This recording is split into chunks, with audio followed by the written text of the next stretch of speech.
In 1914, a man was going through one of the most difficult periods of his life. He was around 40 years old. His small business had failed. He was struggling with debt. Running a household had become difficult. And the worst part was that the very work he had spent years building had fallen apart. His name was Henry Ford. But this was not the Henry Ford people remember today. At that time, Ford was still fighting to prove that his idea could actually work. Years earlier, he had dreamed of building something ordinary people could afford, a car that wasn't only for the wealthy. To many people, the idea seemed almost impossible. Cars were expensive. Most people still relied on horses and carriages. Only a small number of people could afford automobiles. Ford started his first automobile company, but it didn't last. There were disagreements with investors, money became a problem, and eventually the company collapsed. But Ford tried again. His second attempt brought even more problems. The cars were expensive to produce, production was slow, investors were losing confidence, and the pressure kept growing. Eventually, Ford left the company. Think about that for a moment. A man had spent years working toward one idea, and then that very idea seemed to have failed. For most people, that might have been the moment to walk away. But Ford didn't. He started again. This time, his goal wasn't simply to build a car. He wanted to build a car that ordinary people could actually afford.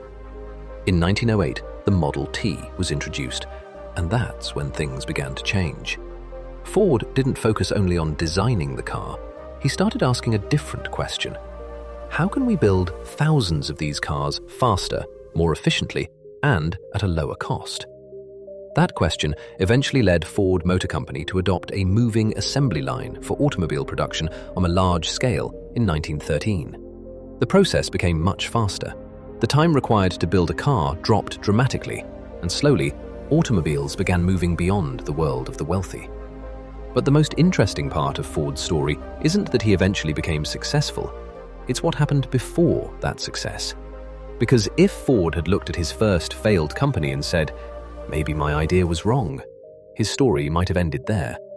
And there's something similar in the story of another famous inventor, Thomas Edison.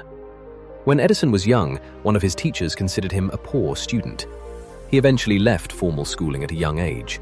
Later, while working on his inventions, Edison experienced countless failed experiments. But neither Edison nor Ford allowed failure to become their identity. They failed.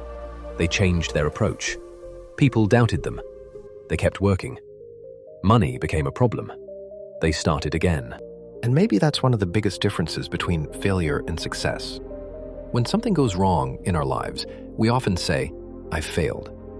But there is a big difference between saying, I failed at something, and saying, I am a failure. The first one describes an event. The second one becomes an identity. Henry Ford's first company failed, but Henry Ford wasn't finished. Thomas Edison's experiments failed, but Thomas Edison wasn't finished either. And perhaps that's why history remembers their achievements, rather than the hundreds of moments when things went wrong. So if something in your life isn't working right now, don't assume the story is over. Maybe you don't need to give up. Maybe you need to change the method. Because sometimes, the decision to try one more time is the moment everything begins to change.